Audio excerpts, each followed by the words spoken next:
Nobody will hear you cry when I tell you how worthless you are, Dominic whispered, leaning across the conference table in the empty office.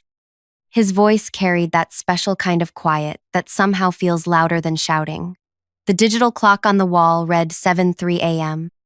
Outside, the morning sun hadn't fully risen, casting long shadows through the blinds. I sat perfectly still, my resume folder clutched in my hands like a shield. This performance review had been scheduled at this ungodly hour for one reason only. I've been waiting months for this, he continued, tapping a thick folder labeled with my name. Every mistake, every failure, all documented. His smile widened as he reached for the folder. Then the main doors swung open. The sound of multiple footsteps echoed through the empty workspace. Dominic's head snapped up, his expression shifting from smugness to confusion. Alara, the HR director, strode in with purpose, flanked by 2 security team members. Without acknowledging Dominic, she walked directly to me and placed a sealed envelope in front of me. "Open it, Linnea," she said gently. When I did, Dominic's face transformed in a way I'll never forget, from confidence to terror in the span of a single heartbeat. Before I share what happened next, you need to understand everything that led to this moment. The 6 months of psychological warfare that pushed me to the edge, the evidence I collected, and most importantly, why what happened next changed not just my life, but the entire company forever. My name is Linnea Ashford. I've always been the person who does things by the book, the reliable one, the problem solver. Before all this, I led our company's most successful product launch in 5 years. That success earned me a transfer to our flagship department, where I first met Dominic. From the beginning, something felt off. Dominic welcomed me with a stiff handshake and words that seemed supportive on the surface, but delivered with a chill that made me question if I'd imagined it. "Great to have you join us. Your reputation precedes you," he'd said, eyes evaluating me like I was an unexpected obstacle. The first few weeks seemed normal.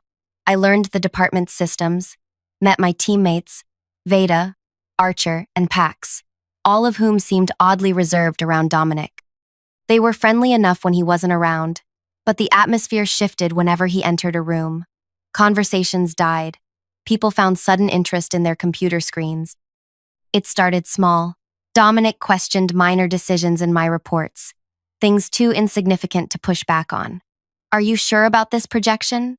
Or, "Did you double-check these numbers?" Always in front of others, always with that hint of doubt in his voice. By week 3, he began excluding me from crucial emails. I discovered this when Veda mentioned a meeting I should attend. "Didn't you get the thread about the quarterly planning session?" she asked, surprised when I had no idea what she meant. "Must have been an oversight," Dominic said when I approached him privately. "I'll make sure you're included next time." His eyes, however, told a different story. They watched me with cold calculation, assessing how I would respond. I did what I thought was right. I worked harder, arrived earlier, stayed later, triple-checked every report. But something changed in month 2. During a team presentation where I outlined a new efficiency protocol that could save the company significant resources, Dominic interrupted. "That's actually based on Archer's framework from last year," he announced to the room. 20 pairs of eyes shifted to me, witnessing my confusion. Archer looked equally puzzled but remained silent. "I developed this independently," I said, maintaining my composure. "But I'd love to see Archer's work for comparison." "Let's move on," Dominic replied, dismissing the topic entirely. After the meeting, I searched company archives for Archer's supposed framework. It didn't exist. Later that week, I overheard Dominic speaking to our division VP. "Linnea has potential, but needs close supervision. Her attention to detail isn't what her previous managers claimed." The VP nodded, glancing at me through the glass conference room wall. The damage was done. The pattern escalated. My access to certain data systems was restricted due to security protocol updates. Projects I initiated were reassigned. My suggestions in meetings were acknowledged, then immediately reframed as someone else's idea, usually Dominic's. When our department prepared the quarterly manufacturing quality assessment, I noticed concerning patterns in our newest production line. The failure rate showed statistical anomalies that indicated potential consumer safety issues. I documented my findings and brought them directly to Dominic. "I'll review these," he said, taking my analysis. 2 days later, I received the final report for team distribution. My sections had been dramatically altered. The warning indicators were gone, replaced with sanitized language that masked the problems. When I questioned this privately, Dominic's response chilled me. "You're overreacting to normal variations," he said. "This isn't your previous department. We have different standards here." When I persisted, his tone hardened. "The report is finalized. Send it as is." I did something then that would later save me. I kept both versions. I saved everything. Original reports, emails, meeting recordings when permitted. I didn't know why yet, but something deep inside told me to create a paper trail. The situation deteriorated further. Dominic began calling me into his office for coaching sessions that consisted solely of criticism. My performance, my communication style, even my professional appearance became targets. "Your presentation style makes people uncomfortable," he claimed, though feedback from colleagues suggested otherwise. The isolation tactics intensified. Team lunches happened without notice. Crucial decisions were made in impromptu hallway discussions I wasn't part of. When important clients visited, I was assigned urgent tasks that kept me away. Veda noticed. "He did this to Talia before you," she whispered one day at the coffee machine. "She left after 4 months. Couldn't take it anymore." "Why?" I asked. Veda glanced around before answering. "Dominic only thrives when he's the smartest person in the room. Anyone who might outshine him becomes a target." I researched Thalia that evening. She'd been highly accomplished before joining our department. Now she worked for a smaller company in a reduced role. I found others too, all high performers who had brief tenures under Dominic before departing or transferring. The pattern was undeniable. By month 4, my health began suffering. Sleep became elusive. Anxiety followed me home each night. My appetite diminished. Friends commented on my weight loss, the shadows under my eyes. I considered resigning, but couldn't. My mother's progressive illness required expensive treatments not fully covered by insurance. My savings were depleting. I needed this job and its health benefits. So I adapted. I documented every interaction with Dominic. I forwarded important emails to my personal account. I recorded meetings when company policy allowed. I built relationships with colleagues in other departments. Most importantly, I kept watching the production quality issue that Dominic had dismissed. The turning point came last week. A system alert indicated anomalies in 3 consecutive production batches, exactly the pattern I'd warned about. I pulled the data directly, bypassing the filtered reports, and discovered the situation had worsened. This wasn't just about quality anymore. It represented potential consumer safety violations that could trigger regulatory action. I prepared a comprehensive analysis and requested an urgent meeting with Dominic. He rescheduled twice before finally agreeing to a brief discussion where he barely glanced at my findings. "We're aware of these variations," he said dismissively. "They're within acceptable parameters." "They're not," I insisted. "The clustering pattern indicates systematic failure. We need to halt production and investigate." His expression darkened. "That would cost millions and alarm the board unnecessarily. This stays within the department until we have more data." "But consumers could." "That's my final decision," he interrupted. "Your persistence on this is concerning, Linnea. Perhaps we should discuss your fit within this team." The threat was unmistakable. The next morning, I received the email scheduling my performance review for 7 a.m. with the subject line, "Comprehensive Performance Evaluation, Mandatory Attendance." The body contained just one line. Early scheduling ensures privacy for what will likely be an emotional conversation. When I showed the email to Veda, her face paled. He sent Thalia a similar message before she left. That evening, I made my decision. I compiled every document, email, and recording I'd collected over 6 months. I organized them into 3 categories: personal harassment, professional sabotage, and most critically, the production quality cover-up.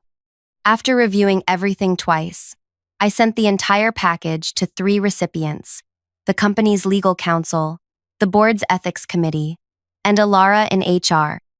My message was simple. I believe these documents show a pattern of behavior that violates company policies and potentially regulations governing product safety. I'm scheduled for a 7 a.m. performance review tomorrow that I have reason to believe will result in my termination based on fabricated performance issues. I request immediate intervention. I sent it at 8:42 p.m. By 9:17, I received a brief response from Alara. Received. Do not discuss with anyone. Attend the meeting as scheduled. That night, I barely slept. I prepared for the worst: unemployment, a damaged reputation, potential retaliation. I rehearsed what I would say when Dominic tried to fire me. I updated my resume and packed my personal items in a small bag, ready to walk out with dignity. What I didn't prepare for was what actually happened.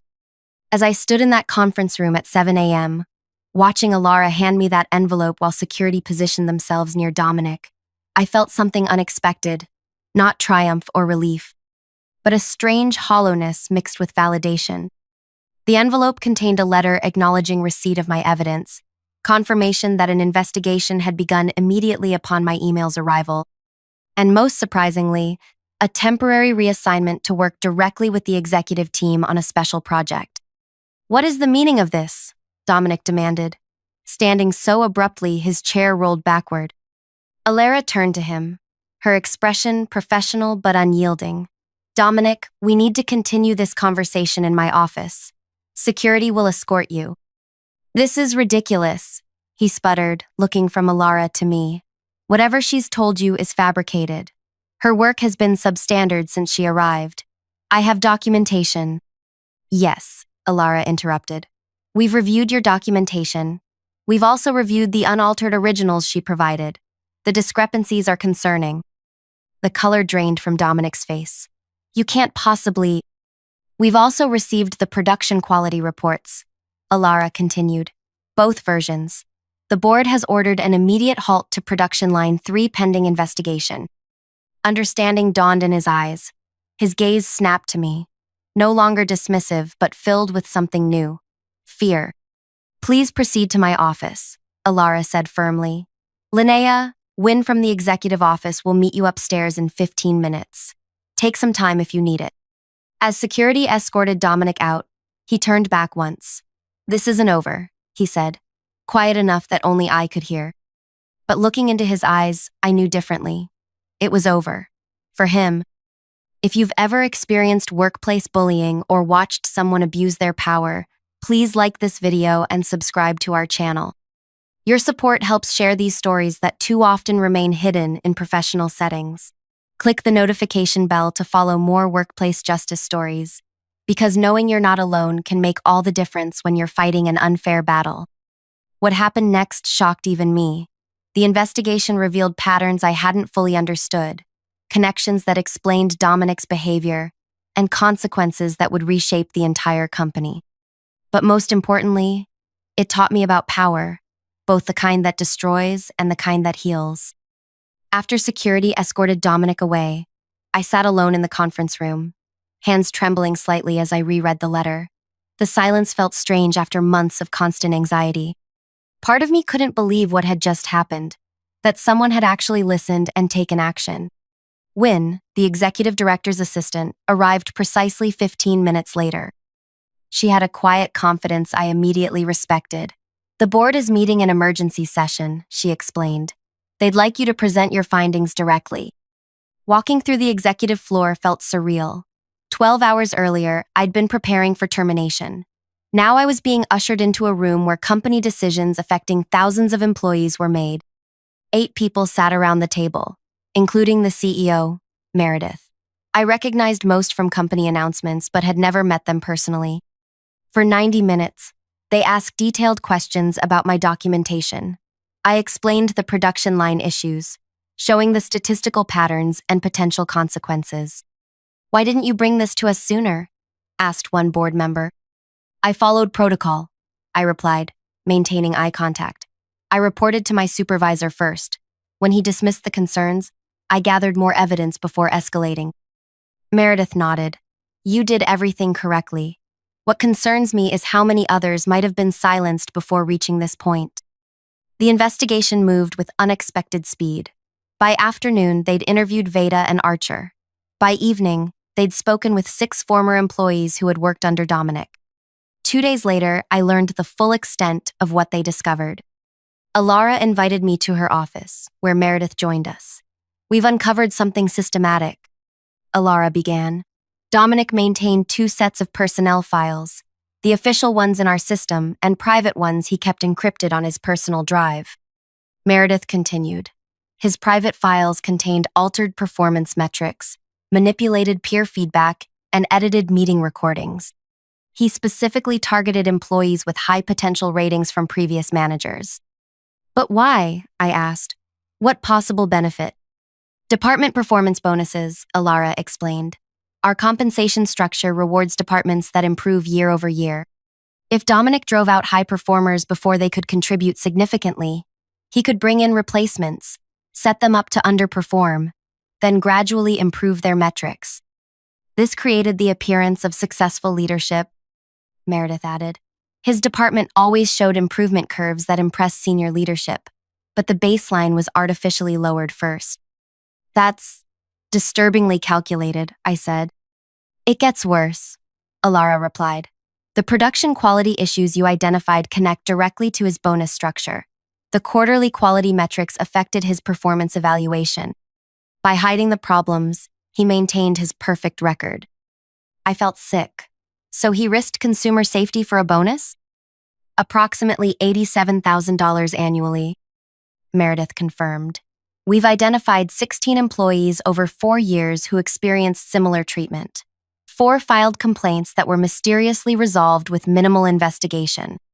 "How was this missed for so long?" I asked. Meredith's expression darkened. "He had protection. The previous HR manager was his university classmate. We're investigating whether that relationship compromised earlier complaints." The next week brought rapid changes. Dominic was terminated, of course. The company issued a formal apology to me and the other affected employees. Production Line 3 underwent complete reevaluation, resulting in a voluntary recall of products, costly but necessary.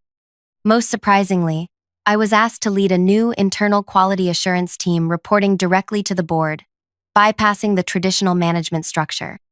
My first assignment: review all departments for similar patterns. Archer approached me in the break room a few days later. "I should have spoken up," he said quietly, "when he claimed my non-existent framework was the basis for your proposal. I knew it was wrong." "Fear is a powerful silencer," I replied. "He cultivated it deliberately. He told me once that I was on a performance improvement plan, but it never appeared in my official file," Archer continued. "He used it to justify excluding me from projects. I believed I was failing." Similar conversations followed with other colleagues. Patterns emerged of isolation, manipulated feedback, and psychological tactics designed to create self-doubt. Dominic hadn't just targeted potential rivals. He'd created an environment where everyone felt vulnerable and no one trusted their own perceptions. 2 weeks after that morning confrontation, I received a message from Thalia, one of Dominic's previous victims.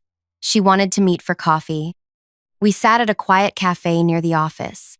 She looked nothing like her company photo, more confident, more present. When HR contacted me about Dominic, I couldn't believe someone finally caught him. She began. "I've been following the recall announcement. That was your discovery?" I nodded, though I never expected it would lead to all this. "I found quality issues too," she revealed. "In an earlier production line. When I brought it to Dominic, he explained them away. Then my performance reviews suddenly tanked. I started questioning my own competence." "That's exactly what he did to me," I said.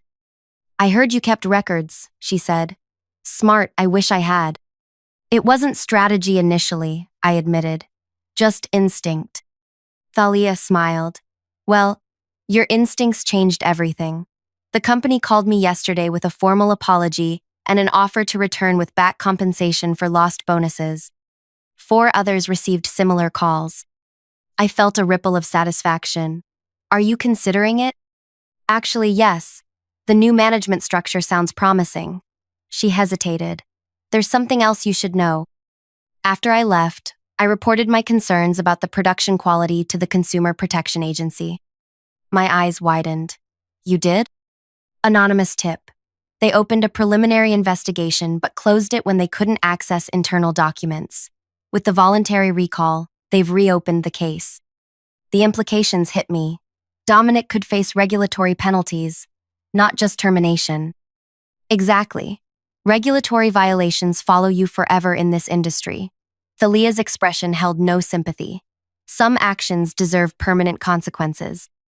When I returned to the office, Alara was waiting for me.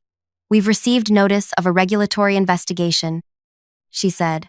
They're specifically requesting all communications from Dominic regarding production quality over the past 3 years.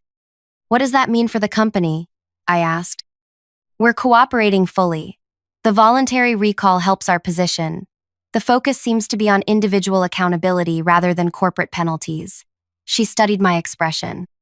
You don't seem surprised. I suspected it might happen, I answered truthfully. The violations were serious. Well, there's more. The board reviewed our communication protocols after this incident. We're implementing a new anonymous reporting system that bypasses direct supervisors. She handed me a folder. They'd like you to oversee its development. The following months transformed the company culture. The new reporting system identified 2 other managers with concerning patterns, though none as severe as Dominic's. Mandatory training programs on psychological safety and ethical leadership were implemented. Most importantly, employees who had left under suspicious circumstances were contacted and offered reconciliation. 3 months after that 7 a.m. meeting, I received an unexpected email from a law firm representing Dominic. He was seeking a letter of reference as part of a settlement negotiation with the company. In exchange, he would drop potential claims of defamation. I forwarded it to legal without responding. Their reply was swift. The company will not be providing references nor entertaining settlement discussions regarding factual reporting of documented misconduct. Later that day, I learned Dominic had taken a position with a smaller competitor in another state, one apparently unaware of the regulatory investigation.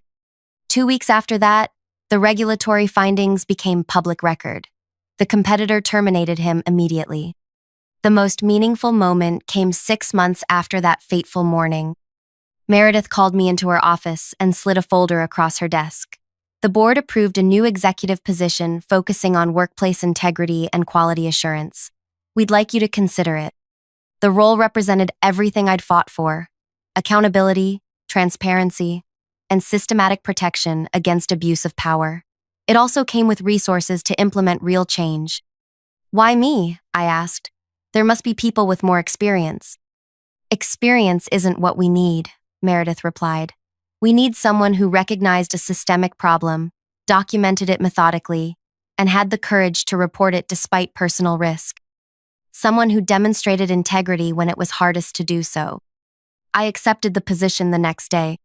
1 year after Dominic scheduled that 7 a.m. meeting, our company received an industry award for ethical leadership. The production line issues had been fully resolved, with enhanced quality control processes that became the new standard. 5 of Dominic's previous targets had returned to the company in advanced positions. As for Dominic himself, the regulatory penalties included a 5-year industry ban. His professional reputation never recovered. I heard through industry contacts that he eventually took a position far below his qualifications in an unrelated field. The systematic destruction he had inflicted on others' careers ultimately became the blueprint for his own downfall. The sweetest part? I never once had to lie, exaggerate, or manipulate. I simply preserved the truth he tried to bury and ensured it reached those who needed to see it. His own actions did the rest. In my new executive role, I established a mentoring program specifically designed for employees recovering from workplace trauma. We called it the Phoenix Program, helping people rebuild confidence after having it systematically dismantled. Thalia became one of our first mentors. During a leadership conference where I presented our new ethics framework, someone asked if I felt satisfied with how everything resolved. Justice and revenge aren't the same thing, I answered. I didn't want revenge. I wanted protection for myself and others. I wanted accountability. The fact that his own actions led to his downfall wasn't my goal, but it was perhaps the most fitting conclusion. Afterward, a young manager approached me. "I'm currently documenting a similar situation in my department," she whispered. "Hearing your story gives me courage." That's when I realized the true impact wasn't just about one toxic supervisor being removed. It was about breaking a cycle of silence that protects workplace abusers. It was about creating a blueprint for others to follow. The company culture transformed. Employees now regularly share concerns without fear. Managers understand that building others up rather than tearing them down leads to better outcomes for everyone. Most importantly, no one starts their day with the dread I experienced for those 6 months. The early morning meeting Dominic scheduled to break me became the catalyst for rebuilding not just my career, but an entire workplace ecosystem. His words, "Nobody will hear you cry," proved prophetic in a way he never intended. There were no tears that morning, only the sound of justice finally arriving. And it all began because I trusted my instincts enough to document everything, even before I understood why. Have you ever witnessed or experienced workplace bullying? How did you handle it? The sad reality is that many people suffer in silence, unaware of their options or afraid of consequences. Share your experiences or thoughts in the comments below. Your story might give someone else the courage they need. If this story resonated with you, please hit the like button and subscribe to our channel. We share these real-life experiences because workplace justice matters, and sometimes seeing someone else stand up to abuse is exactly what we need to find our own courage. Click the notification bell so you never miss our upcoming stories about overcoming workplace challenges and finding your professional power. Remember, documentation is your strongest ally. The truth, preserved carefully, has power that manipulation can never match.